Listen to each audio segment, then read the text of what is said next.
The podcast you are about to listen to contains at least one of the following: strong language, disturbing topics, abusive opinions, generally things that aren't appropriate for little kids or overly sensitive people.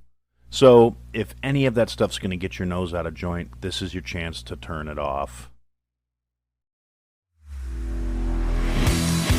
Welcome to I Had to Say It, the podcast where I not only say the things I need to say, but the things I think you need to hear.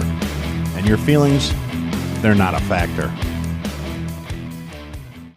Hey everybody, welcome to another episode of I Had to Say It. So we're going to start out as we do by saying Josh, Jake, B-Word, Iceman, Jason, Miss Aaron, Mike, Tabby, Javier, Fitz, McShane, El Jefe, Craig, El Devlin, and El Morte. Thank you guys for the continued support. You guys are the real superstars here. So anyway, this episode will be coming out on January 9th, which means this past weekend was the 3-year anniversary of the January 6th insurrection, a day that was worse than 9/11 and Pearl Harbor and the Civil War and the day they shot Kennedy and all of that balled up together. It was the most horrific, horrible threat to democracy ever.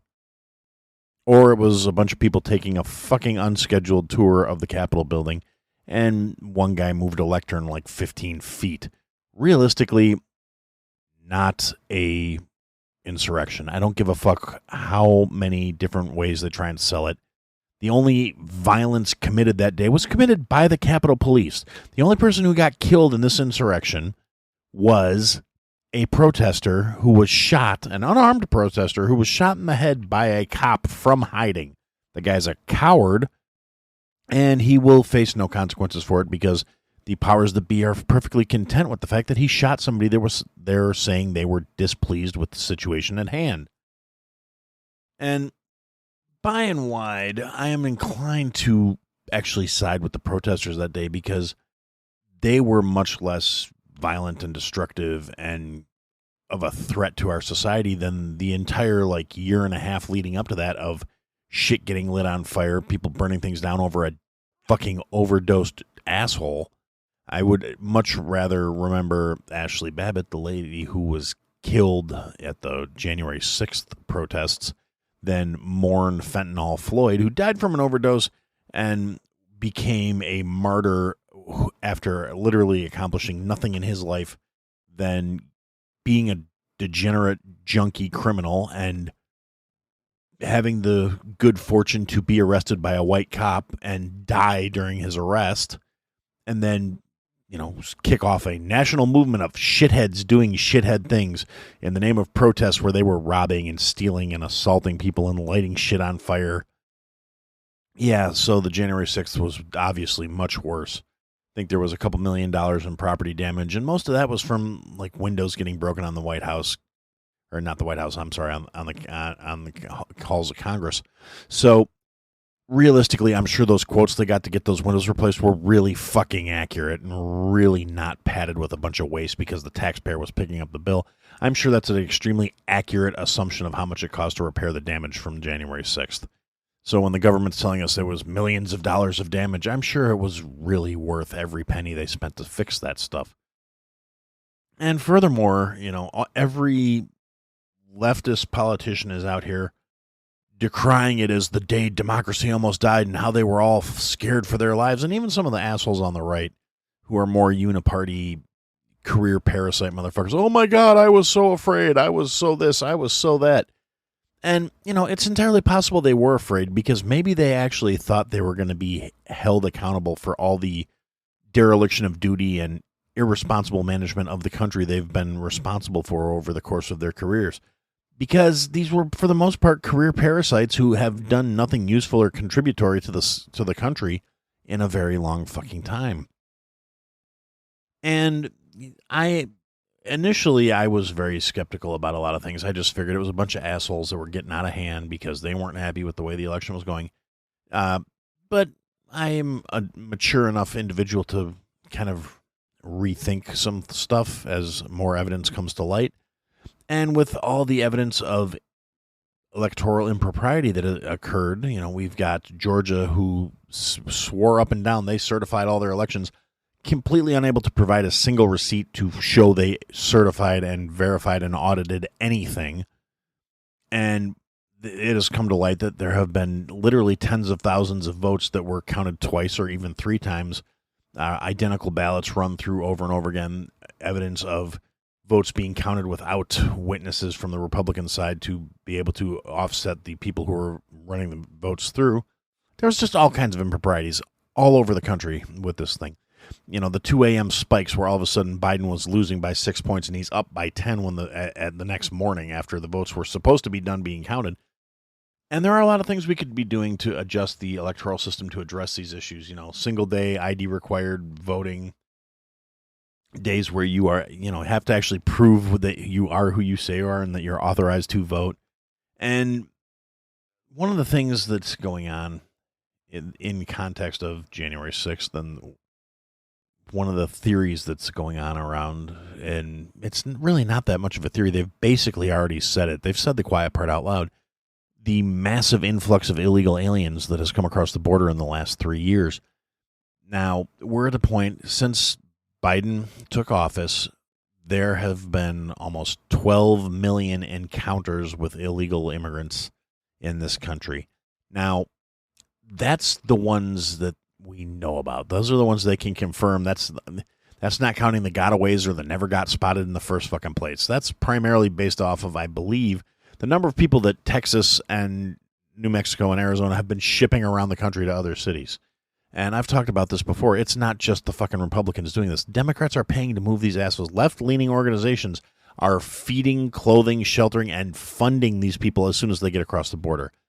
And it's not all Central Americans fleeing violence and looking for a better life.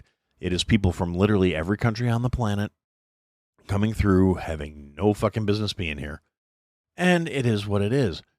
They're coming in illegally. And over the weekend, AOC was doing an interview on The Daily Show because Lord knows that's where you go for responsible authority and good reporting. And it's actually kind of sad that was the case for a while, where Daily Show was one of the best places you could get your news information because they were better than most mainstream media. But yeah, she's on there and she said the quiet part out loud. She said, well, what we need to do is make it so these people aren't illegal. Give them a path to citizenship that will be easy and efficient so we can get them all taken care of so they can start working and contributing. Now, the problem with that is you have 12 million people who came here illegally.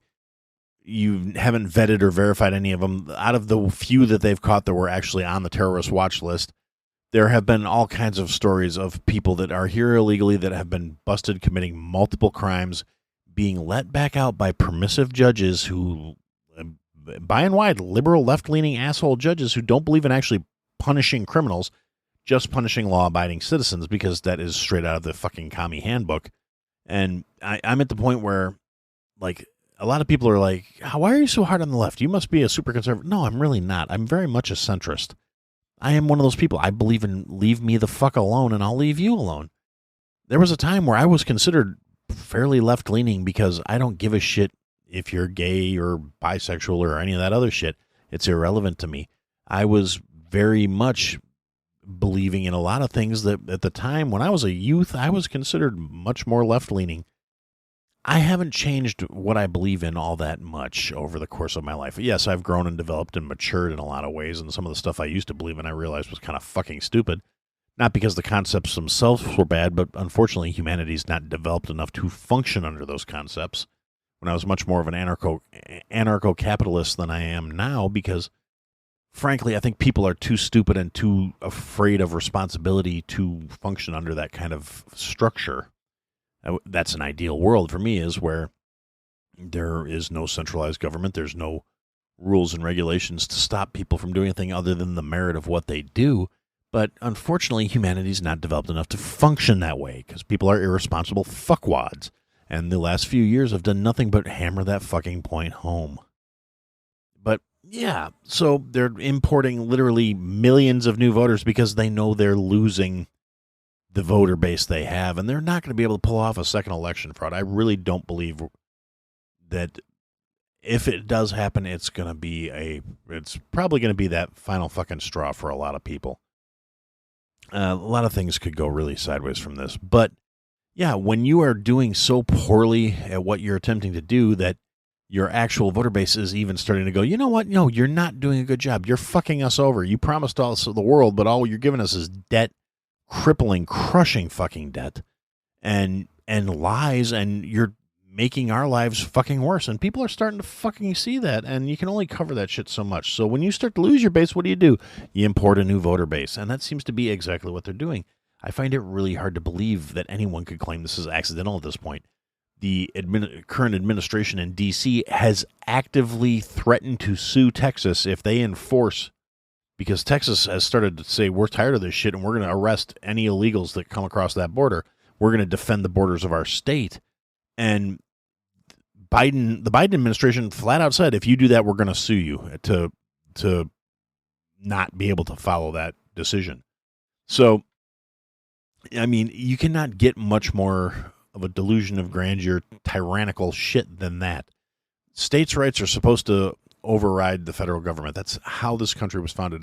With the exception of the powers enumerated in the Constitution, states have the say about how they run their fucking states. That's how so many of these things that politicians lie and make promises about never come to fruition, because they don't actually have that fucking authority. And we were never supposed to have this strong, overreaching, centralized government that was going to do this kind of shit.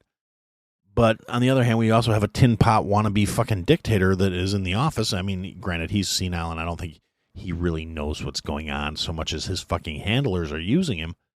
And I hate to say it because it makes me feel like I'm talking about like a fucking conspiracy theorist, which, unfortunately for us conspiracy theorists, we keep being right. We don't want to be right. We want to be wrong. But it keeps happening. And there is a globalist agenda. There was a time where I would have thought you were fucking nuts for even bringing it up, but at this point, they're not even trying to hide it anymore. They're flat out saying this shit.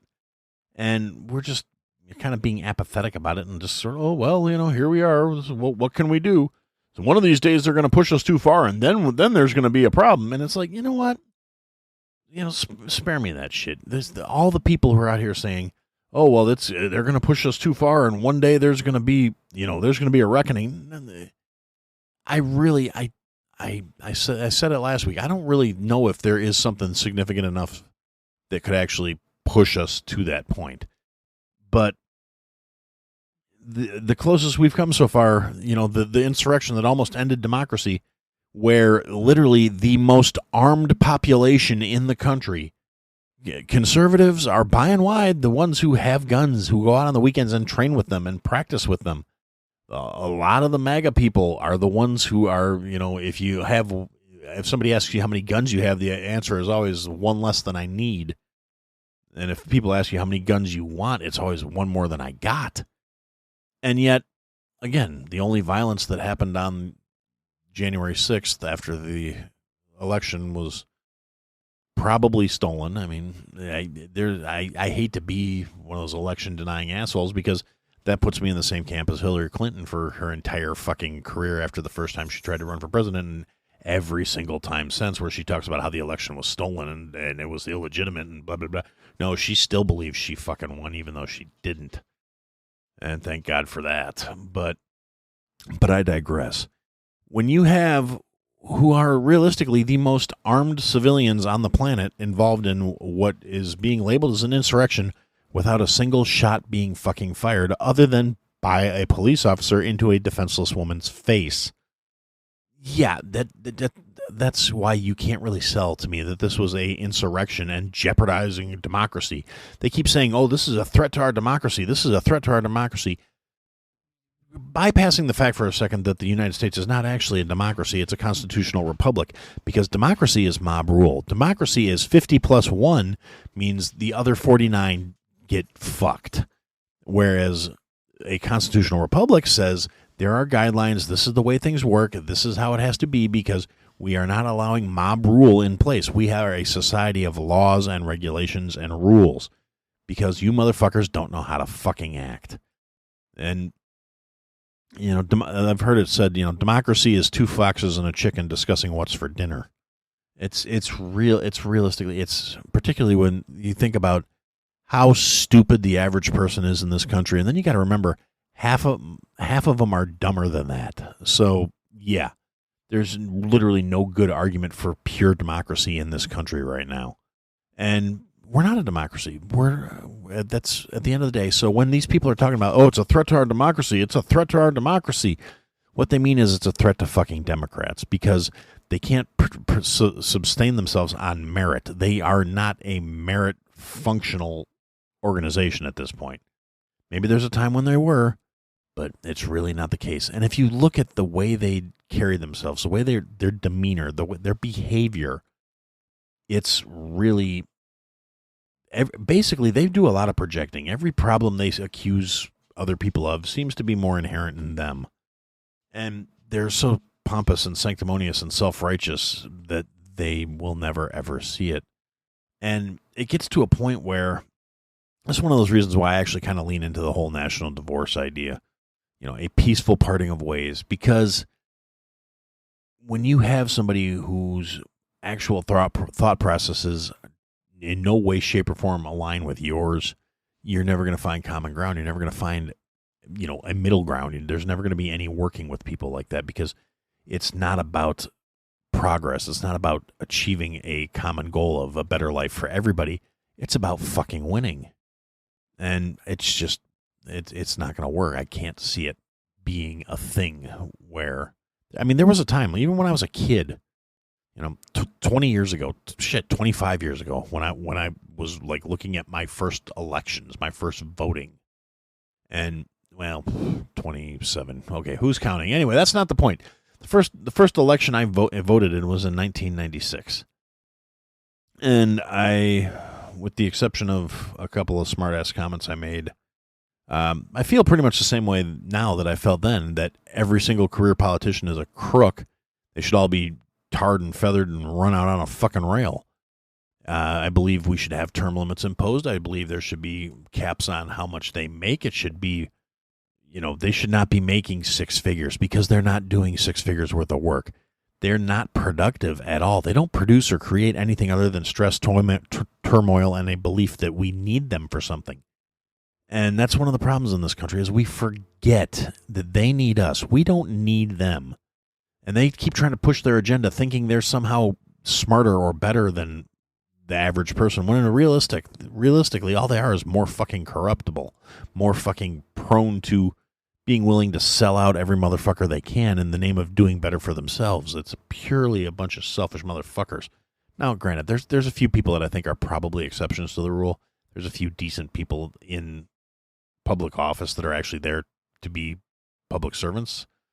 Rand Paul, Thomas Massey, people with the ideals and they're trying to at least be a check against the just flow of corruption and bullshit, and they make public statements and try and call it out and do some good. However, they can't do it without support. They need public people to actually get up and get off their asses and start to get involved in the process to show these motherfuckers that they can't just keep doing this to us. But that might be a pipe dream. That might be blowing smoke. That might be just unrealistic hopes and dreams. I like to think it's not, but on the other hand, who fucking knows anymore? But yeah, so anyway, so that's just some thoughts I have based on the whole January 6th debacle. Like I said, the left is trying to play it up like it was this huge, massive thing. The right is just kind of remembering it. Although in one last little footnote, one thing I did see over a lot of social media stuff leading up to and on January 6th itself was some of the leftist individuals who, the ones who think they're so morally superior, and they're the ones who are loving and accepting and understanding because they keep their tribe and they honor people's identities and all this other horse shit. Yeah, I saw multiple accounts that were like either saying something generally to the effect of, tough shit for the Ashley, and he basically making comments on posts about Ashley Babbitt who dying, like, oh, tough shit, that's what you get for trying to overthrow the government and shit like that.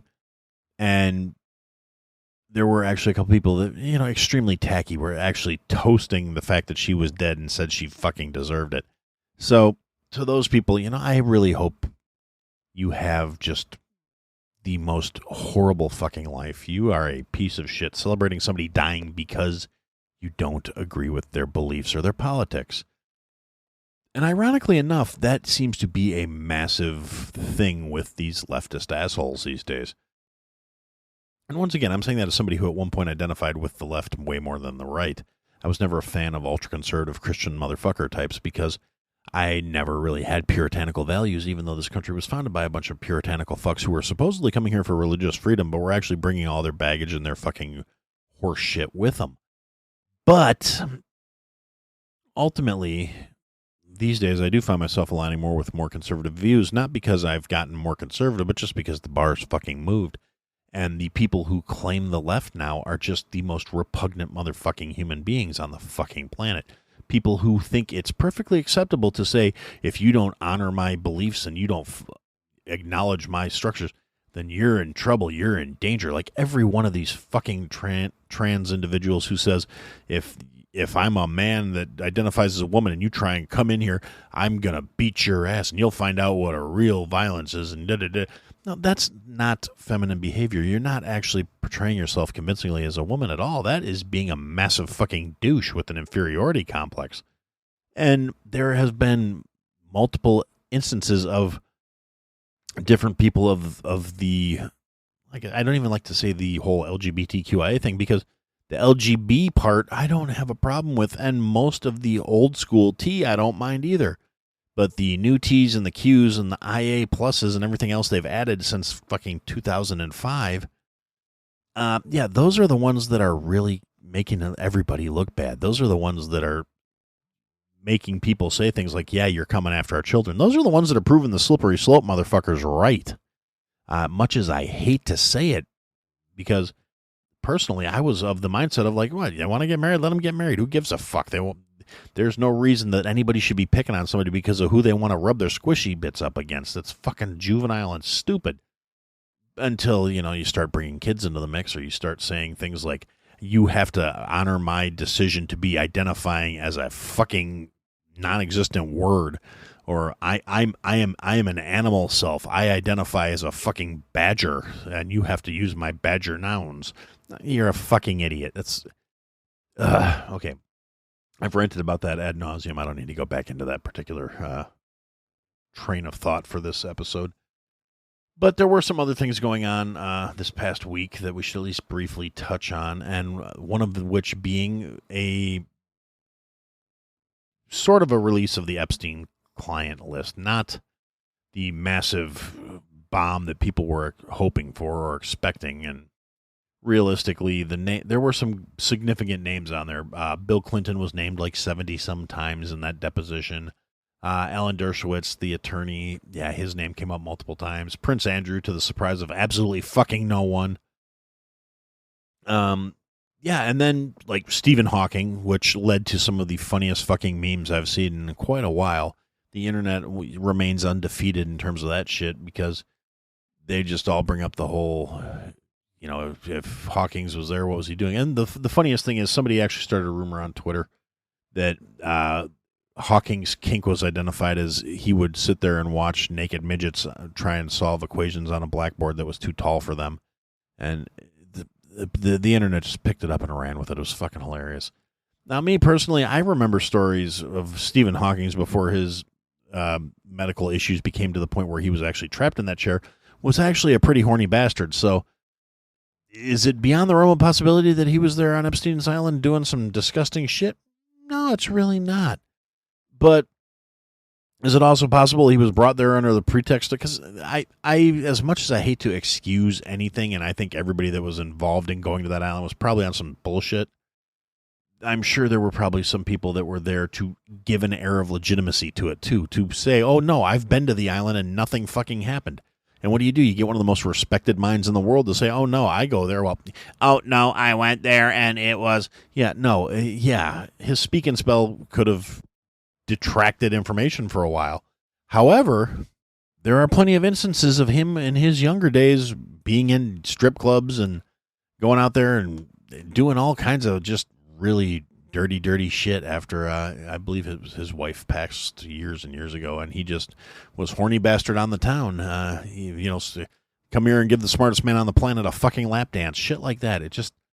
So, yeah, some inappropriate shit could have gone on, or they could have just decided to blackmail him, because at some point he stopped talking about all the shit that was like scientifically accurate and started doing guest spots on Futurama and The Simpsons and Big Bang Theory, and he became more interested in being a public figure as opposed to being a scientist publishing papers about things like black holes and the expansion of the universe and theoretical quantum physics and all this other shit. No, he's doing guest spots on assorted television shows, which I always found to be slightly ironic because other than like the Big Bang Theory, he was actually there in his chair a couple of times.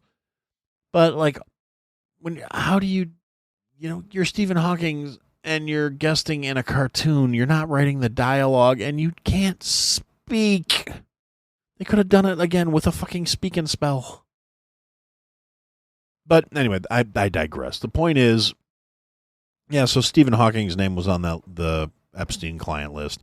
And that was probably the highlight of the list for me because other than the fact that there's a couple people that are on the list that are being given till January 22nd to decide whether or not they're going to be revealed because both of them filed petitions saying their being revealed on that list could be dangerous to them. The Jane Doe number 107 said in her country there was a chance that would be jeopardizing to her life if people found out that she was there.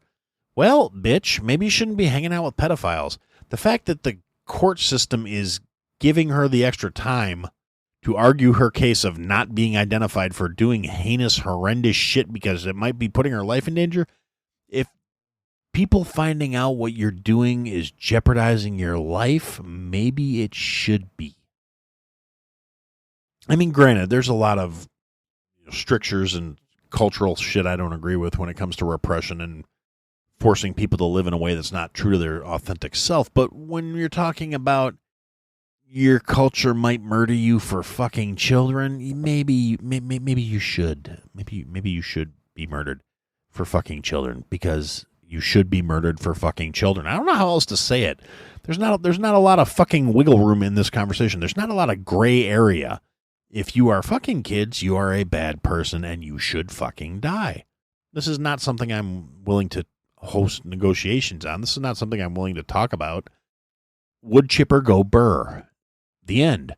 Now, do I think anything's actually going to come of this Epstein list? No, I don't. It's not a list of people that we have rock solid evidence, although the FBI has already been sitting on lists and hard drives and God knows what else from the raid on Epstein's Island for years, and they've done fuck all with it. You know why? Because the people that are on that list are the people that are running things. That's the long and the short of it. Jeffrey Epstein catered to elite clientele, rich, top-of-the-line motherfuckers. Not saying they're top of the line in terms of content of character, but in terms of liquid assets and what they could be worth and provide and power. Yeah, those are the people that he was servicing, and they're not going to fucking try and prosecute themselves. And unfortunately, in this country, we let the ideals of this country go by the wayside and developed a whole new ruling class of elitist assholes who are functionally above the law because if they're the ones enforcing the law and they're still the ones breaking it, nothing bad's going to happen to them unless we start bringing back things like, pillories, stockades, tar and feathering, being done by mobs of motherfuckers who've just had enough of these holier-than-thou pieces of shit. But, we're not ready to have that conversation in a lot of ways. And the people who are ready to have that conversation, a lot of them, I don't feel like the reliable ones to me that we could have implement it because they'd get carried away. There's not a lot of self-discipline in the we're ready to burn shit down crowd. But, yeah, it doesn't mean I don't feel that way. It just means I don't see how we can implement it without it getting out of hand. I'm a big believer in doing things because they're right, not because they're fucking going to make me feel better. But, again, that's, neither here nor there. I'm kind of rambling here. So, yeah, the Epstein list came out. I expect a big fat nothing burger to come from it because, like I said, they're not going to investigate themselves. They're not going to try themselves. They might offer up a couple of sacrificial nobodies to placate the mobs. They might put somebody up who's outlived their usefulness. Hell, they might throw Billy Boy in the fucking clink. I mean, he's fucking... If you haven't seen him lately, he basically looks dead already. Bill Clinton the years have not been fucking kind to this dude. Of course, on the other hand, if I was living with that soul-sucking shrew that he married, I don't think I'd be looking too well either. I mean, on the other hand, it is what it is. But yeah, I'm not saying I understand why he liked them young, but I can understand not wanting to stick his dick in what he's married to. So, by the way, I'm not suicidal. I am not in any way, shape, or form even considering killing myself. Since I did mention that, I'd rather stick my dick into a fucking, a hair dryer than fucking Hillary. But that's besides the point. I'm not Pete Davidson. What can I say? But yeah, so that happened, and then there were some other things that happened over the weekend. In Miami, there was a incident at the Miami Mall. It's unfortunately there's not a lot of information about it. There was a massive police response, and there was video of the police response on Twitter. I know that's still feels weird to say that like it's a reliable source, but in a lot of ways it's way more reliable than anything you're going to hear in the mainstream media, because I haven't heard shit out of the mainstream media about what happened in Miami. I don't know, maybe you have, but I haven't. But yeah, it was a massive police response, and the chatter on the ground was that people were calling and screaming and fleeing from the mall because there were 7 to 10 foot tall beings in the mall. Some people were saying aliens, some people were saying Nephilim, some people were saying fucking mole people. I mean, I've heard a lot of varying reports but they all had this theme of large alien or non-human entities hanging out at the mall in Miami. Now, the official police line is that they were responding to a report of a bunch of youths having a fight in the mall, and some of them had fireworks and sticks. Now, based on every police response I've ever seen anywhere, ever, on every video, and the ones I've seen in person, because yes, I have seen police responses in person. I have a past just like everybody else. But based on everything I've ever seen in person, whether it be responding to fights, whether they be bar fights or groups of teenagers beating the piss out of each other, nothing remotely approaches the police response I saw out of Miami. And it was literally dozens of fucking units rolling up, lights and sirens, coming in hard and fast. The airspace over the mall was closed out. They had 2 government helicopters were the only things in the area, circling the area. Got all kinds of footage of people from like their balconies overlooking the mall, recording all these cops rolling up, and there was smoke and fog, and there was weird patterns from searchlights and stuff, and some of the patterns kind of looked like something walking through the fog that might have been bigger than a building, but nobody could say for sure.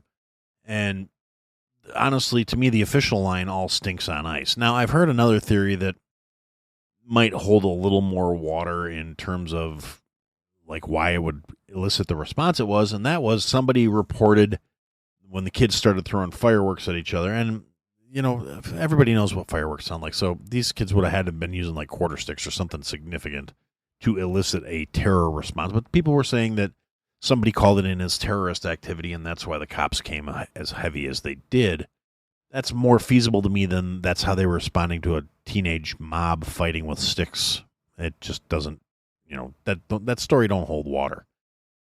Now, it's also possible that there may have been an actual terrorist event in the mall, and they're trying to silence it because they don't want people to panic this close to an election. But that doesn't fit the popular conspiracy theories where they would actually want people panicky and afraid to leave their homes during the election so they could push mail-in balloting and things like that, because it's much harder to monitor and make sure it's legit. It's also much easier to fuck with. But again, that's more conspiratorially thinking than I'm really going to get into at this point. But the thing that strikes me as odd, and particularly in today's culture, climate, times, the way people deal with shit, the way people do things, every motherfucker you walk past on the street has a camera on them, has their goddamn phone. We are addicted to these things. They're attached to our fucking wrists, basically. There's all kinds of complaints about our society of that being the case. There's no footage from inside the mall anywhere on the internet as far as I've been aware of. There is no footage of any security cameras that have been leaked. Those malls are not they have security cameras in the parking lots, in the actual mall itself. If it was a fight, why is there not footage? Every time you hear of mob action type fights, every time there's a street takeover, every time these little teenagers and fucking early 20-something shitheads go out there and start acting up and being assholes, they can't help themselves but to film it. So if it was a case of a bunch of shithead teenagers acting up and getting into a fight with a bunch of sticks and fireworks and explosives, fuck, even if they had guns and knives, somebody was going to be filming that shit. These assholes can't rob a gas station without recording themselves. But somehow, internet's completely scrubbed. There's no evidence of anything anywhere that I've seen of what happened inside that fucking mall or in the parking lot or anywhere near it. Everything I've seen is footage from, 100 feet in the air or blocks away. There's nothing from the actual scene, and that's realistically...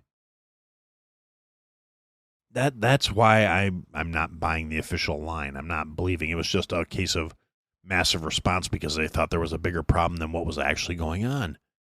Where's the arrest reports? Where's the teenagers that got busted because they were throwing illegal fireworks at other people? Literally nothing. Big fat nothing burger. And it's really kind of off-putting. It's kind of weird. And now that I've mentioned the fact that, yes, we're entering an election year, and shit's already been ridiculous, it's going to get fucking worse. It's going to, if they don't find some way to, kick off World War III so they can invoke the War Powers Act so they can cancel the election, or find some way to steal it that they think people are going to believe, I really don't think there's any chance of that at this point. When you've got a sitting president who's running with like a 30% approval rating, it's not real likely the cocksucker's going to get it reelected. I don't care how hard they try and sell it. I don't see the vast majority of the country buying it if this fucker wins. And, being the party of our democracy, they're not even holding primaries on the Democrats' side. That's what tin pot dictators do. That's not what this country is supposed to be founded on. But looking at the other side, the Cheeto is the presumptive Republican candidate this year, and I've said it before, I'll say it again. I was never really a fan of the guy. Objectively, he's better for the country than the sitting guy. But frankly, they're both too fucking old for the job. I don't think geriatrics should be in fucking office, period. They shouldn't be congresspersons. They shouldn't be fucking presidents. They shouldn't be fucking judges. You should be aged out of all of this shit because at some point you become irrelevant and you refuse to yield the power because without relevancy, without your self-identity, what are you worth? You're worth nothing in your own mind, and that's probably why they cling to this shit like it's their fucking balls. But anyway, so yeah, Trump will probably be the Republican nominee because he's just leaps and bounds ahead of every other fucking candidate. I believe I heard somewhere that DeSantis is actually officially dropping out at this point because he just can't close the gap. For some odd reason that out of all the ones that are in the running right now, the one I like is actually Vivek Ramaswamy, or however the hell you say it. I'm going to butcher it. I'm not hung up on it. Whatever. Vivek, he's been kind of growing on me. He's not, I mean, I have some issues with the fact that he's a tech billionaire and he's got his own money, and that's not the part I have an issue with, but it seems like some of his positions have kind of swung in the terms of like, well, obviously the left's not doing this, but maybe he means the shit that he says. He's definitely hitting the talking points. He's hitting everything people want to hear, but also the way he's conducting himself is going in a long way to making him actually seem like somebody that might be a viable candidate. He's, taking it to the mainstream media, and the media has lost their fucking clout, and it shows more and more every day. Nobody cares what the mainstream media has to say. Nobody respects reporters anymore. You tell somebody, oh, well, I'm a journalist for X, Y, and Z, they're just going to fucking laugh at you at this point. Nobody fucking cares. The only actual people with journalistic integrity at this point are not involved in mainstream media anymore. And I'm thinking, like, the closest thing to a mainstream media journalist that I even halfway respect right now is Tucker Carlson. And I never used to like that fucking guy. He used to irritate the shit out of me. But he's actually got some principles, and he actually stands on showing that. And so, that says something. That has to count for fucking something. But yeah, so Vivek got interviewed by some group of reporters at some function where he's out there trying to stump and trail thump. And somebody said, well, will you now on the record decry white supremacy? And it's like, he raises a very valid point. He said he's opposed to racism in any form. And he flat out told this reporter, but that's not good enough for you because I'm not going to bow the knee to your ideology, just like I won't ask you to bow the knee to mine. But the difference is tomorrow you're going to go out and print some stupid headline based on the fact that I refuse to flat out condemn white supremacy when I say I'm actually opposed to all racism. That's not good enough because I'm not kowtowing to your ideology or something like that. I don't remember exactly what he said, but he basically took this broad to the woodshed about how it's, he's not going to give you her soundbite that she wants just to appease her because it's fucking pandering and stupid. And then she went out and did literally what he said she was going to do by printing an article using a clipped soundbite saying where he wouldn't denounce white supremacy exclusively. And yeah, she got dragged on the internet as soon as it happened. I thought it was fucking hilarious. And then like a day later, another clip comes out where some blonde-haired, blue-eyed, fucking white savior liberal bitch is trying to interview him and keeps talking over him and talking through him because he's not giving her the answers she wants. And you could see this woman breaking down because he was reading her the fucking riot act. He was taking her to the woodshed too. He's not playing with them. He doesn't give a shit about their, they don't have the clout they used to. They don't have the clout they think they do at all. And he doesn't give a shit. And that I respect. The way he's treating the fucking media assholes makes me like the guy a little bit more. He could be a good, like I said, I'm sure Trump's going to get the nomination. I could see him taking the number 2 spot. He would be a good one to have in that position. I think he could deal with a lot of the, when Donald comes out with his old guy bullshit, and then, Vivek will come out and do damage control and put spin on things and put these motherfuckers back in their place and remind them that they really don't run shit besides their mouths. And I like that about the guy. It's a good thing. And let's see what else is going on. There is a bunch of stuff going on in Europe. Speaking of mainstream media's utter failure as anything to respectable these days, and other than a narrative machine, the days of Cronkite and Koppel are fucking long gone. That's why nobody respects these assholes anymore, because all they are is pushing an agenda. And you want to look at that, just look at the things they don't fucking cover. Like the fact that they're not covering that right now in Germany, the farmers are pushing back against governments that are trying to regulate and tax them out of existence because they're trying to, fulfill this WEF globalist agenda. And it's, again, this is one of those things you can't even call it conspiracy theories anymore because the WEF has made this information public. They have their targets. They have their goals. They have videos out there circulating of their leadership saying this shit and their 2030 agenda and all this other shit, where we're starting to realize these government agents that are trying to tax and ruin the farmers, people are starting to realize something. We need farmers way more than we need fucking politicians. Without politicians, you might have a little bit of chaos. Without farmers, you die because you don't have food. So, which one's the priority? But mainstream media coverage in America, zip, crickets. They're not talking about this shit because it's working, basically. I mean, they're not getting everything they want right now. I'm sure the government hasn't completely knuckled under, but they are gaining support. The German farmers who have, they've taken a page out of the French farmers were doing something similar too, because this is going on all over in Europe. The farmers are getting fucked by the government and they're fighting back. And actually the French started it. So good on them. Vive la France. They started, taking out bales of hay and putting them all along the medians and in front of buildings and lighting them on fire. And they started coming out with compost and manure and spraying government buildings with compost and manure and blocking off the doors with old tractor tires and bales of hay and dirt and burying politicians' cars in cow shit and all kinds of fun stuff. I mean, I'm really impressed. You don't fuck with farmers. Farmers are strong, hard people, and these politicians aren't. They're soft, they're weak, they're used to, getting away with the shit they pull because everybody thinks they're somehow supposed to. And when strong people decide to stand up to that shit usually folds pretty fast. But yeah, so now the German farmers are doing it, and we've got people out there already making, what are in my mind at least, false equivalency statements. Like, well, how can you be okay with these farmers using their tractors to plug up all the highways, but you're not okay with, pro-Palestine protesters blocking traffic?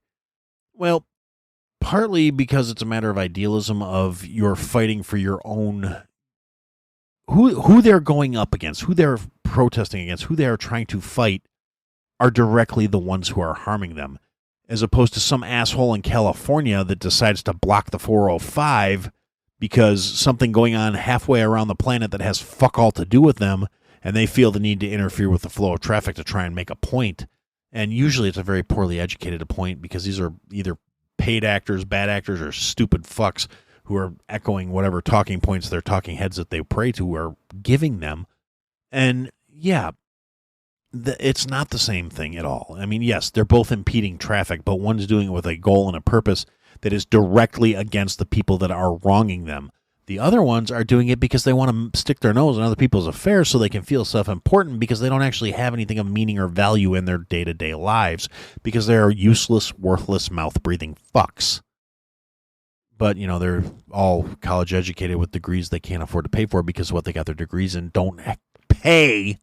And they expect everybody else to set up the bill to offset their basket weaving and fucking, gender studies and whatever other useless bullshit they went to college for and spent $100,000 on that they can't get a fucking job with, and nobody wants to hire them because all they got at college was indoctrinated, and they're bad workers now, so they can't even get a job in fast food. They're lucky if they can get a fucking job waiting tables, or they try and sell coffee, and they wind up offending enough clients that they get fired for that, and then they want to bitch about how capitalism's evil, not how they're fucking useless, but capitalism's the problem, not their self-righteousness, lack of work ethic, and just general shittiness towards their fellow human beings. The problem is capitalism because it doesn't allow them to be their beautiful and special, unique snowflake selves that allow them to live their best lives and just maximize their potential to be purple-haired vegan fuckstains. But ultimately, I'm actually kind of like pro-farmer in this case because, like I said, we need farmers. We don't need purple-haired fucking social justice warriors. We don't need politicians. We need farmers. And the farmers are gaining support. It's not just like, jaded assholes like me who want to say, fuck your patchouli-smelling bullshit. And the German farmers are getting support from like the German trucking unions are going on strike with them. The transportation unions, the German rail lines are going on strike to support the farmers. So they may actually be getting some shit done. And when Germans decide to organize, Germans fucking organize. So it'll be interesting to see how well this works. I'm anticipating it'll probably work better than anything of similar effects would do here. Mostly because our politicians are corrupt and a lot of our farmland has been bought up by their masters. So I still firmly believe we should be trying to pitch legislation, not only to stop corporate entities from buying, family residences and driving up the market and fucking over the people, but they shouldn't be allowed to own massive plots of farmland. Bill Gates should not be the single largest farmland owner in the country. And I know that kind of goes against my staunch capitalist nature of believing that if an idea has merit, it should earn money, because I think Bill Gates made his fortune. Everybody forgets he's not this super genius. He didn't even create the software he got rich with. He had other guys do the work. He just kind of pitched it and managed to convince every PC maker in the market to load his operating system onto their systems. That's how he built his fortune. He was a marketing guy. Yes, I'm not saying he was by no means stupid, but he's not some fucking be-all, end-all master. He's definitely not qualified to be speaking on shit in terms of medicine or food or this environmental shit. He's not. That's not what got him famous. It's not what got him rich, and it's not his area of expertise. So why people want to act like he's somebody who should be just, oh yeah, no, he's the greatest. No, the fuck he's not. But anyway, I could talk about fucking Bill Gates all day too. I hate that fucking guy. But anyway, yeah, I'm gonna stick a pin in it because this is getting kind of long. And thanks for listening. Another happy New Year, happy 2024. Take care of yourselves, take care of each other, be ready, keep your head on a fucking swivel. And for now, that's what I had to say. Thanks for listening to another episode, guys. If you liked what you heard, leave a comment, leave a review, leave a rating. Go to ihadtosayitpodcast.com, sign up for the mailing list, interact with the show. Click the links, sign up for the Patreon, join the Discord. Come and interact, be a part of the show. Buy the merch, support your favorite creator. Or support me. Anyway, thanks for listening, guys. Till next time.